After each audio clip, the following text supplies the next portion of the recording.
Welcome everyone to episode 8 of the Should Have Gone Pro podcast. Happy Thursday. Hope everyone is doing well.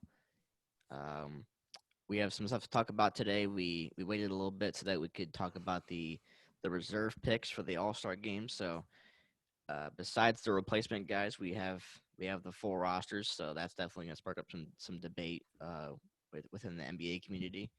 We're going to give our opinions about the Washington Commanders, the new, well, not new, but the newly branded football team over in DC. And then we'll touch a little bit on this Brian Flores situation, which is an unfortunate situation that unfortunately has come about. So, Brock, how you doing? I'm good. Yeah, no, braving a little bit of the weather, the winter storm. Wasn't sure if I was going to be able to get home from work tonight, but we got here. We're home now and excited. Yeah, interesting, interesting pool of players. I think some are going to be upset with some of the snubs that did happen on both sides, but yeah, no, the rosters are set, like you mentioned. Aside from the couple injury replacements, I think it's just KD and Draymond Green for right now, is it not? As of now, yeah, but I'm sure stuff will come out in the next week or two. So, because it seems like in recent years you've had a lot more guys be sitting out due to injury than before. So, I mean, the last year was a big thing because it was a shortened season and guys were getting hurt like flies. But um, yeah, I mean, I'm sure there's going to be a couple more along the way. But as of right now, we don't have the replacements yet. But yeah, I'll just list off now. Right now, we'll start with the West. The reserves are Devin Booker, Luka, Gobert, Draymond, Donovan Mitchell, Chris Paul, and Cat. So I remember you and I both had Cat in our starters. So he ended up making as a reserve. A lot of these guys I felt like were pretty safe, easy picks. Draymond, I understand why they pick him. Due to his impact on his team. He's definitely an all-star on the Warriors, but a lot of people argue that his numbers don't live up to the all-star level. He's been a multiple-time all-star now, and pretty much most years he hasn't had that level numbers-wise to get him in there. But I do understand why he is, but he will not be playing in the game due to injury. So we'll see who they end up picking to replace him, whether it's uh, Anthony Edwards or Brandon Ingram. Anthony Davis has been hurt a little bit too much this year, so I don't feel like he's going to get that nod. Same with Paul George. So, um, yeah, there's other than that, I feel like this was a pretty safe list, and I don't really have a lot of complaints about it. I mean, I don't think Gobert is a good of a player personally, even though that he's multiple time defensive player of the year. But I just feel like he's tall and he knows how to play tall. So that's just my opinion, though. What are your general reactions to this the West Side here? Yeah, no, I thought it was pretty not overly shocking. I think the Draymond Green one a little bit, just because he has been hurt a little bit. And I mean, say what you want about Draymond. The numbers aren't flashy, but I mean, he is one of the most important players on the Warriors team. And I think when you look up and down the list, you have Chris Paul, Devin Booker from the Suns. I think you have to give the Suns for sure 2 All-Stars. I mean, they're the best team in the NBA right now, off to a hot start. I think they're the only team in the NBA currently with multiple win streaks of 10 plus games. And I think they're sitting at like 41-9 right now, best start in franchise history. It's crazy what they were able to do. I think it's honestly pretty shocking because I think everyone was like, oh, they were a one season wonder, all this and all this. But I think they showed again that the Chris Paul effect is there. I mean, he's gone every team he's gone on. He's made an impact. I mean, the Thunder made the playoffs a couple of years ago with Chris Paul and that young roster, but they're a legit team. I think they got the experience they needed in the playoffs last year, and they got that heartbreak that they always say, like, a team needs a little bit of heartbreak and that tough loss to get over the hump. And Phoenix certainly got that last year, losing in the finals and what was kind of an unexpected run. But when you look at their team, they're really talented. They have the young talent with Booker, DeAndre Ayton, Mikal Bridges, Cam Johnson off the bench. I mean, Cam Payne was playing in China a couple years ago. Of course, the Bulls let him walk for nothing, and he played a big role last year in the finals. Yeah. And I mean, then you look again Rudy Gobert, Donovan Mitchell for the Jazz. I think, yeah, I'm not the biggest Rudy Gobert fan. I think he's really overrated. I think when he gets into the playoffs, teams can – I think there's a reason the Jazz are a round or two and done, and they're not really serious title contenders. I think they lack a second go-to star. And Rudy Gobert, I don't think he's a – I think he's a superstar. I think he's a star player, not a superstar player. And when you get into the finals and they see him 7 times, I just don't think he's that good. I think he's very overrated, very overpaid. But Utah's a really good team, and I think they also deserve 2 All-Stars. And I mean, Donovan Mitchell and Rudy Gobert, they're deserving. I think if there were some less health concerns this year, like if a Paul George, a Kawhi Leonard, and an Anthony Davis was healthy this year, I don't think Rudy Gobert would have gotten in personally. But yeah, I mean, other than they'll round it out, Luka, you could have argued he could have been a starter. But I mean, yeah, I think the West was a lot less shocking to me than some of the snubs in the Eastern Conference. But I mean, yeah, congratulations to the subs. We'll see who will ultimately replace Draymond Green. Could be if you want to go the Phoenix route, Mikal Bridges and DeAndre Ayton are having a terrific season. You could maybe throw Jaren Jackson Jr. in there for the Memphis Grizzlies, or even Anthony Davis if you think he's played enough. I personally don't think he has. He missed a lot of time with some injuries, so I think it would be tough to let a guy like him get in there. But it'll be interesting to see who they would place in there. It'd be nice to see a first timer like an Ayton or a Bridges or a Jaren Jackson Jr. get in there. Just get some fresh blood in there. It's always good to see some new talent, see what they can do, and see them get some recognition. Yeah, that's a good point. I also thought if we didn't even mention with those injured guys, Lillard too, not being on the team. Obviously the Trailblazers are a mess, and Lillard's been hurt, and that's a massive issue out there. But other than that, besides the guys that aren't there because of injury, I think most of it is a pretty safe picks, and hard to argue with a lot of these. The East is where it gets a little more interesting. The East has Jimmy Butler, Darius Garland, Harden, LaVine, Chris Middleton, Jason Tatum, and Fred VanVleet. Personally, my first reaction is I know we mentioned Garland on our starters episode. We mentioned him as he should be a reserve, and he got in for the first time, so congrats to him. That Cavs team has been very shocking this year. I thought they would be towards the bottom of the East, and they're up there with everybody. I think they're in like the 4 or 5 spot right now, so they are way outperforming themselves. And Fred VanVleet being a first-time All-Star as well. I remember watching him be that huge guard next to Lowry in the finals a couple of years ago. He was their bucket getter alongside with Kawhi. So he was fun to watch back then. I haven't seen a ton of him this year, but I know he's been that lead guy for the Raptors.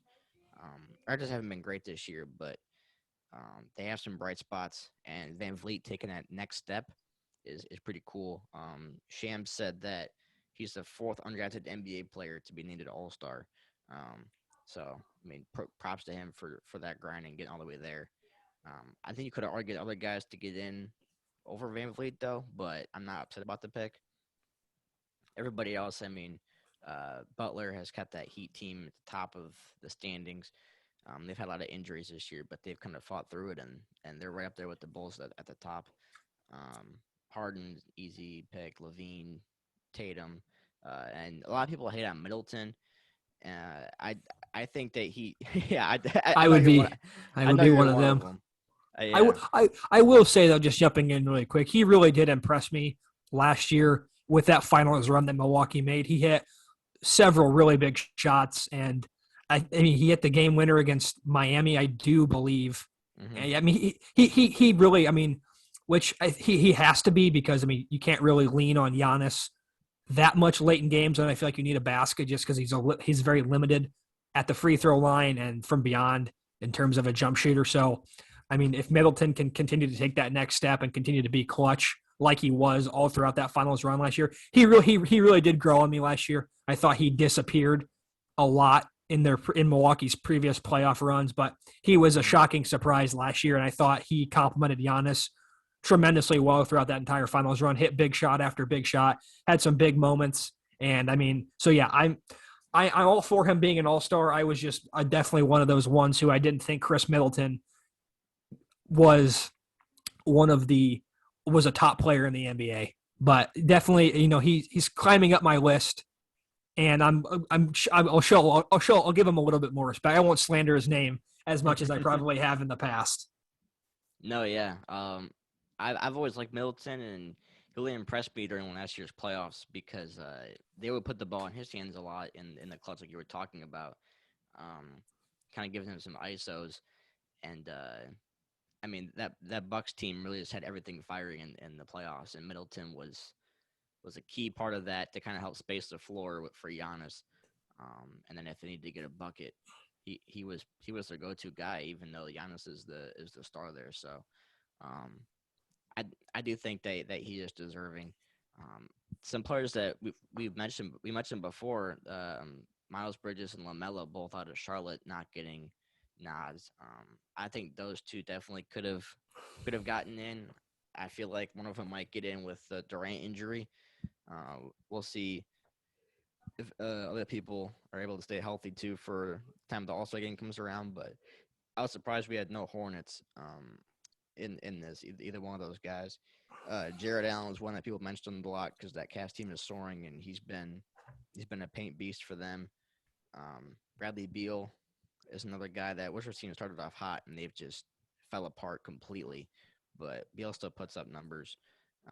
So yeah, there's a couple of guys that could have gotten some nods, but it's kind of at that point where it's kind of like a fuzzy gray area at the end of the reserve list and the beginning of the snub list. I feel like a lot of those guys can be interchanged, and it just comes down to the voters at the end of the day, what they've seen, and I am happy for a couple of these guys like Garland and Van Vliet getting their first nods in the East. So.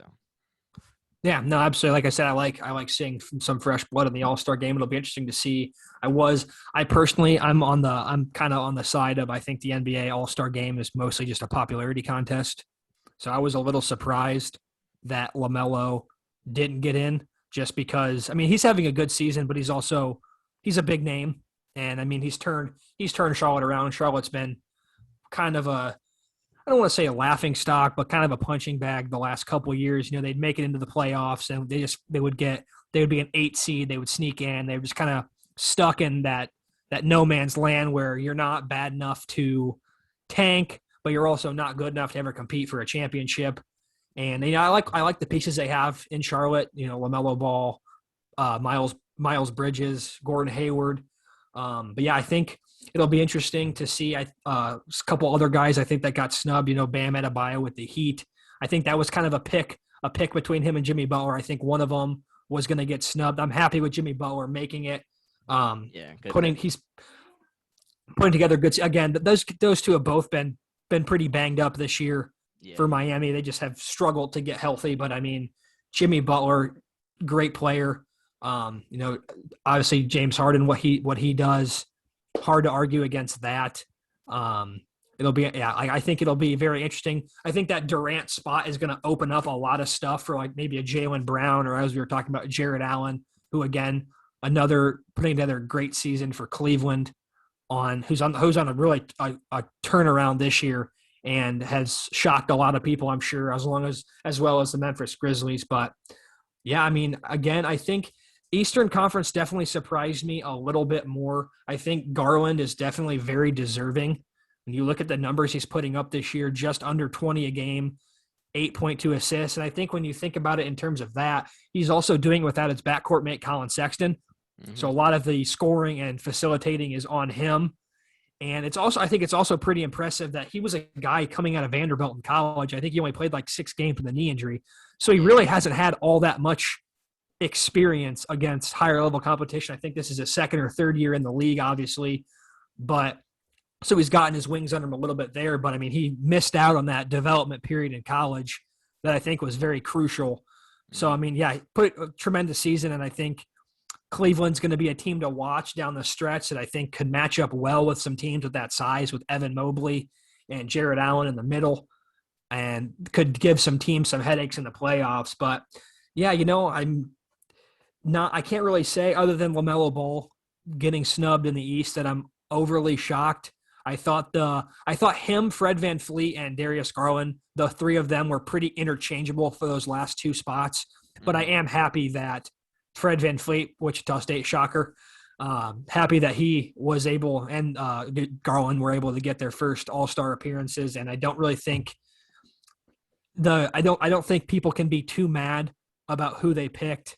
I guess the LaMelo Ball fans who thought he should have snuck in. But I mean, other than that, the roster, I think that's mostly who I would have picked, aside from maybe one or two guys. Yeah, I feel like most years we have a lot more debate about some of these picks. Obviously, we had some strong opinions about Wiggins being a starter, but other than that, I don't think anything has really been too shocking here. So yeah, I mean, it's another one of those things like what would happen without injury. I mean, Kyrie Irving's can only play away games, so he's been it's hard to get going when you're only playing half of a team's games and you can't practice, you can't play home games. So I mean, it's just one of those things. Like Anthony Davis has been banged up, Kyrie Irving can't play because of his vaccine status. Ben Simmons too, he's been an all-star the last couple of years. So yeah, I mean, this has been a weird NBA year now that they've with some of these injuries and then Kyrie Irving being just a menace to Brooklyn. And I think that just going off a little tangent, I think he's personally going to be one of the reasons why Brooklyn, I think blows up this team. I think him or Harden does get traded eventually. And I think it's going to be the reason that Brooklyn, while they're very talented, when they all three come together, I think it's been very hard for the three of them to stay on the court together. And I think that will ultimately be one of the reasons why this big three will be unsuccessful and likely come away with fewer championships than I think people were expecting when they got together. Yeah, I don't think this Brooklyn team even wins one ring together, to be honest. I don't either. I mean, James Harden goes complete ghost mode in the playoffs, and Kyrie Irving's a flake, gets hurt a lot, has not been available. He wasn't available when Cleveland lost to Golden State for their first title, broke his kneecap, hurt his ankle last year. James Harden dealt with a hamstring injury, wasn't his same self. I mean, he's not the same player in the playoffs. And you've seen it this year when he doesn't get those foul calls, he's not the same player. And I mean, I think the league's kind of figured him out a little bit, and they're not letting him he's been the free throw king and the free throw leader for the last couple of seasons. When you take that away from his game, I think it's kind of showing his inability to be an efficient scorer at a high enough level. But yeah, I mean, yeah, just such a weird NBA year. I mean, no one knows what's going to happen with Ben Simmons and if Kyrie Irving will change his stance and get anything out. But I think, yeah, again, it's opened the door. Those things have opened the door for some of these guys to make their first All-Star game appearance, and I'm happy about it. Really, I really am. No, yeah, you're right. Coming into the season, everyone kind of had these huge expectations that we were going to have a Nets-Lakers finals. And the Lakers are in the play-in right now, and the Nets are the 6th seed. So things have gone far from the plan for the big favorites on both sides. And I think this kind of puts a testament to this plan that you can get a bunch of these vet minimum guys that are older that have experience, and you think you can build a roster around it, because I think it's just too hard. A lot of these guys are getting older, and they're not as willing to make those scrappy plays and really give 100% of their effort for the full game, especially if you put one of these guys out there as a starter and they're getting older. Carmelo, he haven't come off as a 6-man, but he plays a good amount of minutes every night, and he puts up good scoring numbers, but his defense is just abysmal. And they barely even played Dwight Howard. I know Blake Griffin was just randomly missing games for no reason on the Nets. DeAndre Jordan doesn't even exist anymore on the Lakers pretty much. I mean, there's just a lot of these guys who were really good that they're saying, oh, well, this is a big name, so I'll bring them on, even though they're not what they used to be. I mean, they're still that person, and it just doesn't work out. That's why you've seen guys like Austin Reeves step up, like Cam Thomas on the Nets, step up some and kind of take on this role of these old guys are getting a little too tired and not willing to give 100% effort every game. And I think it's kind of a wake up call that you have to have a better balance of the two. Otherwise, there's going to be some problems. So uh, that's something that I really noticed. And I mean, that's why you only see one one Laker, LeBron on the All Stars. And I mean, Harden made it as a reserve, but he definitely didn't have one of his best seasons at all. So Yeah, I mean, I think he's. it's I kind think. of weird. Oh, yeah, I mean, I think he's like Harden's off to early. I mean, I think he's turned it around here lately, but I know at the beginning of the season and even up till this point, I think he's having statistically one of his worst seasons as a starter in the NBA. I mean, I can't remember when James Harden's only been averaging 22 points a game, and this is a guy that's threatening to lead the league in scoring every year. And I Yeah. mean, that step back is just, I mean, unguardable when he's got it cooking up. But I mean, Yeah. yeah, I think it's just a strange year. I mean, yeah, like you mentioned, the Lakers, yeah, Lakers, Nets. I mean, even for the last couple of years, people were like, "Oh, when the Nets got James Harden, they were like, these guys are the title favorites," and it just doesn't work that way. I mean, they always say that dynasties in the NBA, which I'm not calling either one of them a dynasty, but they always say like dynasties never last quite as long as you expect them to. And I Mm-hmm. mean, it's just hard when you have in a salary cap league. It's hard to have 3 or 4 star players like that who suck up so much of the salary to find quality level people to put around them to that are actually going to make a big enough difference at the end of the day to propel your team to a championship. And I mean, so I think that's what the Lakers and Nets are going through right now. And yeah, I mean the Nets are on a 6 game losing streak right now. They just can't get healthy when when when one of the big three gets healthy, another one goes down, and they just Yeah. can't all be on the court together. I mean, it's unfortunate because you never want to see star players like that get hurt and miss time. But I mean, Kyrie Irving's is a little different because it's I don't know what the vaccination status is controversial, but I mean, I feel like at this point, like it's almost a thing. Like they're it's leaning toward like the league's mandated it. Like you almost have to. Like I get your perspective, stand up for what you believe in, but I mean it's hurting your team, and I just think that Kyrie's personally being a little bit selfish in that situation. I mean, but yeah, it's going to be interesting to see this All Star game who they fill in for those spots and how the season finishes off here. If some of these teams can, the Bulls especially with getting Alonzo and Caruso back, and Lakers getting AD back, we'll see if Paul George comes back this season. I doubt Kawhi does. I could see this being a tank year for the Clippers. Just get some draft picks, reset next year, see what you have. Let these young guys get some minutes in. But yeah, I think we have a very exciting second half of the NBA season coming up for sure. Yeah, we do. Um, yeah, one more comment about Kyrie. I don't want to make it a big political thing, obviously, but I feel like at this point, I think if he wants to have an NBA career anymore, he kind of has to. I mean, I don't see a way in the future where he's gonna be able to get around it for much longer. And I feel like at this point, that I mean, I understand him having his own perspective, and I respect that, but his occupation is just making it too hard to the point where he's hurting his team and everybody around him, and he kind of has to make that choice if he wants to keep playing basketball or not. So I could see him retiring early, to be honest, and not playing as long as he possibly could, um, which is unfortunate, but that's the way it might turn out to be. So, but yeah, weird situations. We've seen a lot of teams that we didn't expect to be good doing well, and and vice versa. So I think it's gonna be a year similar to last year where I don't think anybody had picked the Suns and the Bucks to be playing in the finals going into the beginning of last season, and I don't know. I feel like we're gonna have some interesting matchups again. Like nobody picked the Hawks to go to the Eastern Conference Finals last year. Like there was a lot of good surprises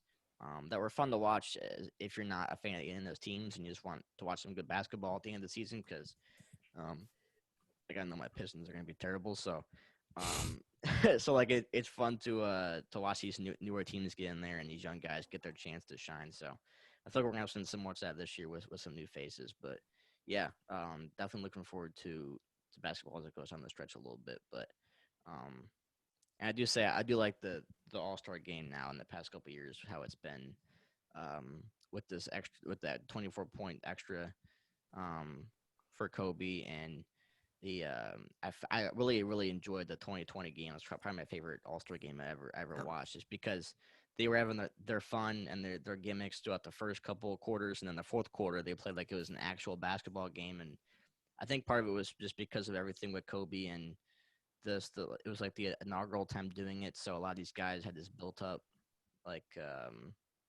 like mentality for it, you know. So that was really fun to watch. Last year, I think it was too much of a blowout to even have that come into play, but hopefully this year it's something similar to that. And yeah, That All Star MVP trophy is pretty slick too, honoring Kobe. That was nice yeah, tribute. I mean, the impact the guy made on the game, he deserves every tribute he can get. But it's nice to see the NBA tribute him here at the All Star break, a game that he was featured in a lot, won the MVP, I believe, 4 times, if not more. Wouldn't shock me if it was more. I mean, it's it Kobe was Bean. I think What it can was you four or say? five. Yeah, Yeah, and I mean, yeah, just keep the tributes coming for him. I mean, second best shooting guard of all time. I think probably a top 5 player in NBA history of all time. yeah, Certainly right up there with some of the greats. And yeah, I mean, I'm a fan. Yeah, the 2020 NBA All Star Game. I never think that's one of the first NBA All Star games I've watched in recent memory, just because I never. I mean, I liked them just because they goofed around and whatever. There was some good highlights, but for it actually to be competitive and the teams, like both teams, I feel like most of the time no one really cares who wins per se, but I mm-hmm. felt like they really did want they really did want to win, and someone wanted to come away victorious in that fourth quarter of that All-Star game, and you saw it. I mean, they were fouling each other. The game was decided by an Anthony Davis free throw. I mean, I can't tell you the last time an All-Star game came down to a free throw at the end of the game. I don't think it ever has. Yeah, but yeah, I think that the starting with them implementing the draft kind of gave both of the captains like an extra edge to play harder and kind of get the guys to rally around them. Um, I mean, we saw in the first year that they had the draft. I believe it was 2018. I think it was LeBron's last year in Cleveland, if I remember correctly. And I remember they won like right at the end. I think DeRozan missed like a corner 3 to lose the game, and like Team LeBron was like running around the court like celebrating and everything. But like in an All-Star game, you never see that. Mm-hmm. Um, so it was I really enjoyed them more recently. I've always thought the NBA had the best All-Star games. Like this week we have the Pro Bowl, but we haven't even talked about that, and I don't think anybody really wants us to talk about that. So, I mean, it's just, I, if there's an interesting play, I'll see it on YouTube when it's over. But I'm not really caring to go watch the 2-3 hour event where these guys half tackle people and just try and make Odell one-handed catches. So, I think like the skills competition thing is tonight, so maybe there's some funny things in there, but the Pro Bowl doesn't have that same effect. And but besides the Derby, the MLB situation isn't great for it either. The All-Star game can get kind of slow, so the NBA I think definitely has the best situation, and um, I'm looking forward to it again. Hey, go ahead. Yeah, I mean, I just like some of the changes that the NBA has made to their All Star game. I mean, they've added a couple like the Mountain Dew 3-point contest. They have the extra ball and I think 2 spots, and it's just something new. I mean, the dunk contest is I think that's easily their worst skills competition just of the things on the All Star weekend, just because it feels like none of the big stars do it anymore. And I mean, it's hard to live up to now the Zach LaVine, Aaron Gordon Mm-hmm. matchup a couple of years ago, and they just went head to head, and it was nuts. But I mean, none of the big stars do the dunk contest anymore.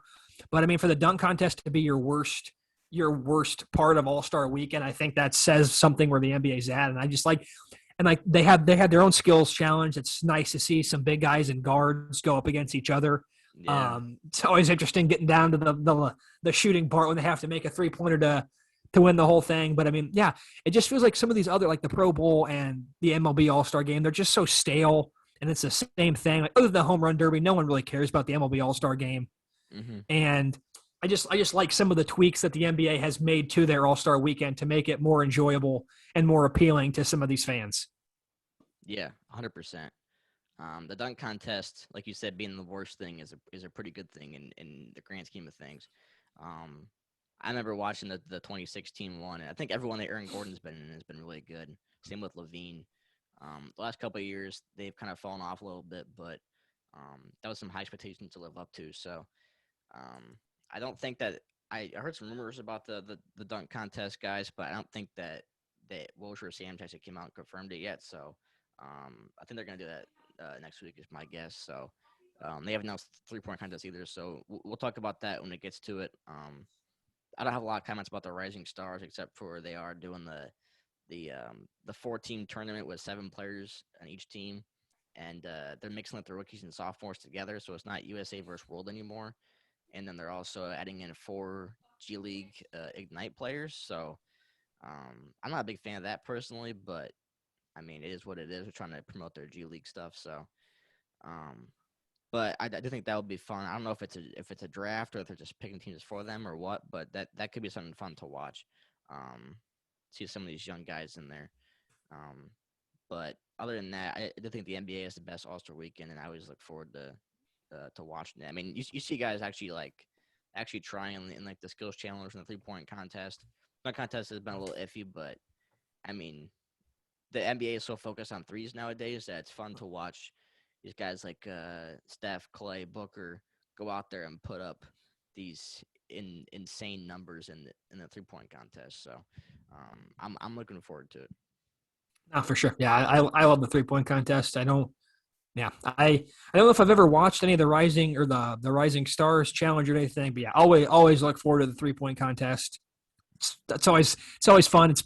You always expect Steph to break some sort of record or do something crazy in there. Yeah, And yeah, I think the 3-point contest is just it's a good time. I mean, you never know what you're going to expect. I mean, some of these guys, it's just incredible how they can shoot like that and just rattle off 15 in a row and just put people away. It's insane. It's a good time. well, and then you hear the commentators that like after everyone they make in concession, they keep making them and they have like 7 in a row or whatever, and like each one they make, the commentators keep going more and more crazy, and it's just like it's a lot of fun. So, um, I don't want to go on for too long, but yeah, that's I'm looking I'm looking forward to that. So, um, 2 more things we want to discuss. Well, first we're gonna obviously we haven't discussed the Tom Brady news, which is obviously one of the biggest stories in sports so far this year, and might be for the whole year. So, well, we're gonna make our episode next week, our early one next week about Brady, the Brady episode, and talk about some of our favorite memories, and kind of go down that path. Talk about is he the greatest athlete ever? I mean, I think we all agree he's the greatest football player ever, but where does he rank among the greatest athletes and stories and everything? So we'll have some fun with that one. Let's make sure to check into that earlier next week. Um, but 2 more things I wanted to touch on in this one. Um, I'll put the uh, the non-happy news first, but there's the Brian Flores has been suing the NFL and several teams about racial discrimination in the head coaching situations. There's a lot of stuff that's come out. He got fired by the Dolphins at the end of their season, and I know you and I were both on the podcast when that happened. We were surprised that he got fired. He had 2 decent seasons with not super talented Dolphins team, and he really I think he outperformed with them a little bit. To be honest, I believe he had winning records both years, if I'm correct. 2 of the 3, yeah, 2 of the 3. Yeah, 2 of 3, yeah, and then they fired him, and he's just now coming out saying that the Dolphins owner was trying to pay him to lose games, basically bribe him to lose the games and tamper with the games because he wanted to get rid of him. Um, really gross situation. There's Bill Belichick text came out with Brian Flores where Belichick supposedly mixed up Brian Flores and Brian Dable, who Dable just got signed by the Giants to be their head coach. And he was texting about, oh, like, congrats on being the head coach of the Giants. And Flores was like, are you talking to me or Dable? And Flores was supposed to interview with them in a couple of days, and they just skipped over Flores' interview and took Daboll's. So again, it's really unfortunate that these things are happening. There's been other guys coming out that are part of minority groups that are saying that they've been discriminated against in situations. That a lot of guys are being used as that token guy for the Rooney Rule to kind of fill that void. Really a sad situation, and it really upsets me that we have to go through stuff like this. One more thing too, I believe if I saw this correctly, the Broncos were interviewing with Flores not this year. I think it was in the past couple of years, and they showed up late and hung over to the interview, which I don't know what goes through your head as the Broncos thinking that's okay, but that's a major sign of disrespect to Flores. And it's been disrespect all around the league that's just now coming out because Flores was brave enough to share his stories. So I give major respect to Brian Flores for doing this because a lot of people are saying it could risk his career as a head coach in the NFL. But I think that this is definitely worth taking that supposed risk. The NFL is just in a bad situation with that. We currently only have one minority head coach, and it's Tomlin with the Steelers. A couple of them, the other ones, have gotten fired this year over the past couple of years, and they've went and hired a white dude. So it's a weird situation. I feel really bad for all these guys to have to deal with this discrimination and controversy, and I'm hoping that Flores and all these guys get the respect and feedback that they deserve. So I'll let you give your comments about that. Yeah, it's a really gross situation. I mean, when I heard about it, this is a problem that the NFL's had for forever. And I was reading an article on ESPN today, and they were saying that they implemented the Rooney Rule back in like the 80s or 90s. And I think they've said since they implemented it, there was actually more minority head coaches before the rule was implemented. And it's just so sad that they have to. I didn't know that about the Broncos situation, and I mean, if that actually happened, I hope Brian Flores exposes that, and that becomes a big thing because it's deserved. I mean, that's just so unprofessional and so unbecoming of an NFL team, and what we hold them up to these high standards of. And you see guys like now Hugh Jackson and Marvin Lewis coming out and saying that. And I think it's even more shocking, or joining the allegations and like saying like, hey, we've experienced some of this too. And I mean, I was listening to Brian Flores talk on Get Up today, and he was saying that the owner of the Dolphins was trying to pay him money to lose games. And he's like, that's not who I am. Like it's his dream. He wants to be an NFL head coach. He gets that opportunity. In a sense, he gets his own roster. I mean, he gets to rebuild a team. The Dolphins are a rebuilding franchise, and for the owner to step over him like that and say, "Hey, I want you to lose games and improve our draft stock," and then to get mad at him for winning games, it just sucks. I mean, it's a gross situation, and I mean, I definitely hope that Brian Flores is able to still get a head coaching job after this. I do think it's going to be pretty hard for him to. It's unfortunate. I almost kind of, in a way, link this or compare this to the Colin Kaepernick situation. That's the same exact thing. I mean, Colin Kaepernick wasn't the only one who was kneeling during the national anthem to protest, but he was the first one to do it and caught the most backlash, and he was kind of the scapegoat for that and was kind of shunned by the league, and they said it was almost deemed untouchable. And I unfortunately think that might be what happens with Brian Flores after this situation. But I mean, for this to happen, I mean, it really is unfortunate because I mean, there are some great minority people in the NFL. I mean, Brian Flores is just one name, Eric Bieniemy, how that guy hasn't gotten a head coaching job. And I really feel like we haven't even heard Eric Bieniemy's name come up in some of these interviews, which is just shocking to me for what he's done with Kansas City's offense. But I mean, yeah, like you mentioned, Mike Tomlin is the only African-American NFL head coach currently. I mean, even a couple years ago, there was 2 or 3 with Marvin Lewis, Hugh Jackson. So it almost seems like the NFL has regressed as the whole world has moved a little bit forward and started to progress, the NFL has taken major steps back, and it's just really disgusting. And I mean, you hear the whole thing too, the controversy with Gruden this year, and Dan Snyder with the formerly Washington Redskins, now the Washington Commodores, which we're going to get to that in just a second. But just Commanders, whatever, it doesn't even You matter. said But Commodores, like whatever. the old bird or whatever. Yeah. But it's just I mean, it doesn't. The NFL is in a, I think, in terms of the behind the scenes, the head coaching, and some of the shady things that go on behind the scenes, I think they're in a really bad spot. They've got to fix it. I mean, I don't think. Asking for complete equal representation. I don't know if that'll ever happen. But I mean, for some of these guys to sit here as assistant coaches and never get their chance, and when they do get a chance, like Brian Flores does, he gets ousted like that. It's just really it's really sickening and hard to see that happen in a sport like the NFL, one of the 5 major sports. And I mean, it's just shocking. I mean, when I saw it, I was like, what is going on? I mean, yeah, like you mentioned, he gets a text from. I mean, he worked as a assistant under Bill Belichick, and for his old coach to text him like that and be like, "Hey, congratulations on the Giants job," and he hadn't even interviewed yet. I mean, it just goes to show you, like I almost think the Rooney Rule, might be a little bit of a, I don't want to say a joke, but like, I don't know if it's done any good for the NFL. I mean, it just gives teams like, okay, it just feels like they're checking a box. Okay, we interviewed. We interviewed. It's a gimmick.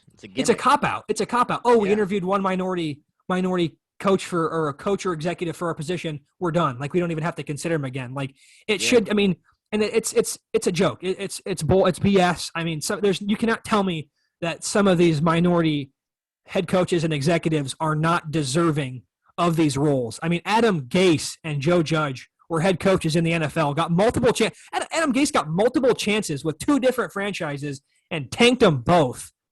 And Eric Bieniemy hasn't even had a shot at a head coaching job yet. It's a joke. I mean, it really is. And I mean, good for Brian Flores for exposing this and coming out about it. And I really hope it's not like the Kaepernick situation where he's scapegoated and outcasted and just shunned aside and is never to get a head coaching job again. Because, I mean, the guys that seemed, from everything it seemed like in Miami, I mean, they were on the turnaround. He took a rebuilding franchise to back-to-back winning seasons, something they hadn't done since the mid-2000s. I believe when Dave Wanstead was their head coach in like 04, 05. And I mean, I just really don't have anything else to say on it. I got it all off my chest, but it's shocking. And I hope that that Brian Flores is not unable to get another head coaching job after this, because I think he's very deserving. And I hope this wakes the NFL up and says we have to change, because they really do. They have to change. Something has to change. This cannot be. It feels like this has been a narrative for the last 30 years, and it's just it's just crazy to me that they have not figured out a way or changed their ways at all, really. Here's the thing that I feel like a lot of these NFL teams that may secretly behind the scenes be not necessarily fighting this, but not 100% agreeing with it, is they say that, or their mindset is, you can't force us who to hire. You can't force us to hire someone just because of their skin color or their ethnicity or background, and so forth. Which, I mean, you can't force them to, but at the same time, there's, like you said, there's so many of these guys that are deserving of chances that aren't getting them or aren't getting enough attention or interviews, besides just that one interview that's just used to fill the box, like you said perfectly. I was actually mentioned this a lot to Kaepernick, so you took the words out of my mouth with that one. But yeah, there's these guys. I do love Dan Campbell, but he was the tight ends coach for the Saints, and you got guys like Joe Judge, Matt Rule. A lot of these guys. I mean, you mentioned Adam Gase, and I agree with that one too. There's these guys that I feel like are just coming out of nowhere that are getting these head coaching jobs, and they're like, "Oh, we hired him because he was the assistant special teams videographer or something like some really obscure job where they haven't even got to the point yet where they're like a coordinator of as part of a team. And there's guys like Bieniemy is the obvious one that aren't getting these opportunities, and it's really a shame. I personally thought that the Raiders should have kept their interim coach. I really apologize. I can't remember his name, but Rich Bisaccia or yes. Bisacci or something like that. But yeah, Yeah, I was having a brain fart. I can't remember his name, but I feel like he did a really good job stepping in when they let Gruden go, and they didn't keep him around. Um, there's there's just a lot of problems, and I think a lot of it stems from the fact that a lot of these teams are owned by these old white dudes who just don't have that mindset. Not everyone is owned by old white dude, but a good chunk of them are, and it doesn't really help give them this this mindset that everyone should be getting the same opportunity and they should be looking all across. So it's really a shame. Um, I don't know what you can necessarily do besides what they've done with the Rooney Rule to supposedly try and fix it. I mean, you can't force people to hire people, but at the same time, it's the representation thing. Um, so I'm really hoping we get a change in this. I know there's a lot of guys out there that are deserving, um, that are minorities that just aren't getting that fair chance. So I really hope it changes for the sake of the NFL and and we can move in a positive direction, especially after all this. I hope this brings positive light to a dark situation that really helps move us in that right direction because eventually we've been seeing this go downhill, like you said, for years. Somebody has to jump in and kind of make that quote unquote push to the point where it wakes everybody up, and people can stop sweeping this underneath the rug and say we checked our box. Now we're gonna go get this guy who's not as qualified. So, like I said, it's really such a shame, and I'm hoping that the situation really moves us in a positive direction for the future. So, yeah, I completely agree. I mean, it was it's shocking. I mean, I didn't expect that. I mean, I didn't know that all that was going on behind the scenes. I mean, Brian Flores shouldn't have to go through that. He shouldn't have to be forced to lose games, and then when he wins games, the owner gets mad at him, and he's just ousted like that. And I mean, I really hope he gets another shot. I think he's very deserving as a head coach. And yeah, I mean, the NFL has to change. I mean, this can't continue to be an issue as they move forward. I mean, it's gone on too long. I think the Rooney Rule was a nudge in the right direction, but it's not. Like I said, I don't know what else you can do because you can't say, well, you have to hire a minority head coach because that's just not how it's gonna be able to work. But I yeah, mean, they've got to figure out something to progress and not let this be an issue anymore because it really is just it's sickening and it's sad to see that this is still a problem in the NFL. yeah, I agree 100%. Um, so moving on to the last little thing I want to talk about, a little bit more lighthearted. The um, the Washington football team is no longer the Washington football team, um, which I'm happy is no longer the WFT because I wasn't a big fan of them just being a football team. But now they are officially the Washington Commanders. Same colors and everything. They have a different looking W. It has like some layers to it, and then the jerseys look a little different. They look more modern. I don't have a picture of them right now to put on the screen, but I even saw one of them, their alternate black uniforms. They had a debut like right on the front of the helmet, just like this M is like right there, you know. So personally, I understand where the Commanders thing is coming from. I believe I'm not confirming this, but I believe it was from the like commander in chief because they're in DC. That's kind of where I took the reference to in my head. So, um, but I don't hate the name. I think they could have chose better names for sure. They've had 2 years to think about this, so I'm hoping that they made the right decision in the long run. But um, I, I personally don't mind it. I mean, I would have. The one thing I did not want them to do is pick a name that there's already a team of in the major sports, and they didn't do that. So that was one thing I was happy they didn't do. Um, I'm definitely happy that they're no longer the football team. So So props to that, I guess. But what's your opinion on the Washington Commanders? Which is Yeah, I mean, it take a little bit to get used to, that's for sure. yeah, it definitely will. No, I just looked up the list of the name, like the potential names that they were going to choose from, and it was the Red Hogs, the Defenders, the Armada, the Presidents, the Brigade, the Commanders, and the Red Wolves. And I mean, I just of that list, I definitely think Commanders is probably the best out of that. I mean, the Washington Presidents, I mean, I don't know. I mean, some of these names are pretty weird. I mean, the Defenders, the Armada, the Brigade. I think of that list, I think what a horrible list to narrow it down to. I don't know why the hell you would ever pick those 7 names, but Yeah.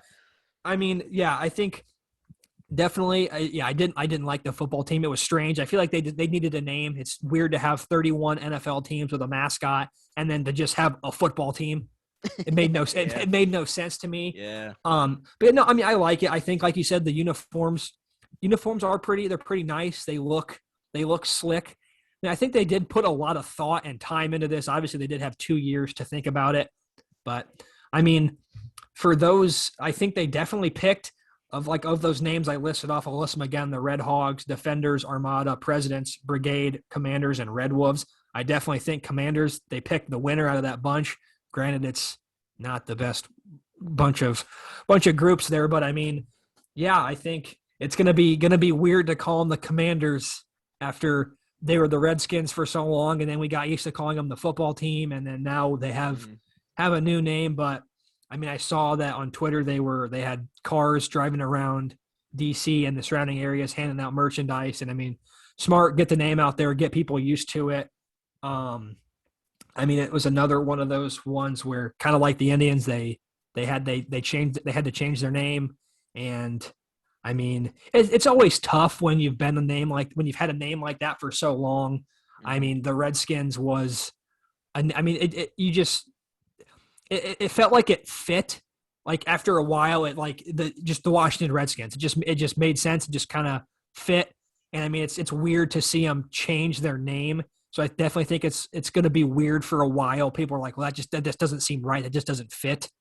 But I mean, yeah, I think it's just weird to get used to. I think that's going to be one that's going to be hard to let sink in for a while. But yeah, I think I figured this decision was going to be coming at any time, and I think they made the right choice out of that list of 7 names. I couldn't imagine calling them the Washington Armada or the Washington Brigade, the Washington Presidents. But what the hell is your mascot going to be? George Washington or something? Yeah. No, I do agree with that. Only one I think might have been decent was the Red Wolves, but we already had the Timberwolves in the NBA too, so maybe that's why they didn't go for that. But I don't know. The Wolf might have been decent, but like the Defenders, that confuses me because can they just not play offense? Like they're just playing. Yeah, well, they can't really play offense, but I mean, yeah, it's fair. I mean, the Cleveland Guardians is fair, I guess. Like I said in the group chat the other day, the only thing they're guarding is their chance of winning a World Series. So I mean, don't worry about that, Cleveland. You had your chance in 2016, but what a choke job. Yeah, I'm sure we can talk about that all day. About your Cubbies, but yeah, I don't think it was too bad of a name personally. I know people were hating on it. It's easy to hate on it, but I do feel like we were getting to the point where over these past 2 years, everyone was having trouble in their heads when they talk about Washington, and they would keep saying Redskins, which I do agree that these name changes are needed due to the appropriation of these people, but I mean, people are just not getting used to calling them the football team, and now they gotta get used to calling them the Commanders again. So, yeah, like I said, it's not bad. Could be worse. I think it could be a little better personally, but I don't think it's too bad. But yeah, was there anything else that you wanted to touch on here?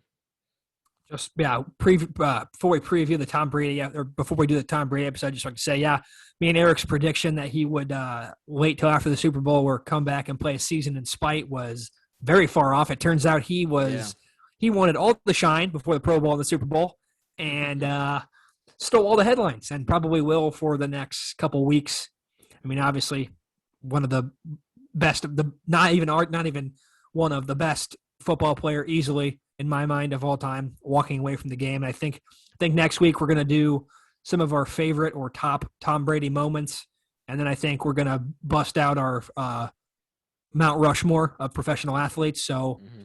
I think that'll be a good point of discussion. I think it'll get you guys involved too. We'll have something for you guys to touch on and get comment on our stuff and see if you agree or disagree, and let us know who you guys think your Mount Rushmore is as well. Yeah, that'll be a fun one. Um, it'll be kind of crazy looking back on all that stuff over the years because I feel like there's so much that we might have forgotten some of these games that Brady had that just kind of we just got used to it so much that we didn't realize how amazing it was, So that'll be a fun episode. Make sure you guys tune into that one. That'll be earlier next week. And yeah, other than that, we also need to do our All-Star draft. I can't remember what exactly day they're doing it in real life. I think it's a week from today they're doing it. Um, so we might have to try and squeeze that in before they get theirs done, and then see how close our rosters are, but or who had the better team, vice versa. So that'll be a fun one coming up too. So make sure you guys stay tuned for that. Um, thank you for listening. As always, we appreciate all your support. Make sure you follow us on Instagram and Twitter, mostly on Twitter, but Instagram too at Gone Pro Pod. That's where we post when we upload, and um, we upload the audio on SoundCloud and video on YouTube. So if you're on one of the other ones and you want to switch over, then there's your chance. So um, thank you again to Adam Meyer in the background for helping us out with everything, and we'll be back being next week for our Brady tribute episode. So everyone have a great weekend, and it'll be sad with no football, but enjoy it anyway and get ready for the Super Bowl in about a week and a half, and we'll be back next week. So everyone take care and see you.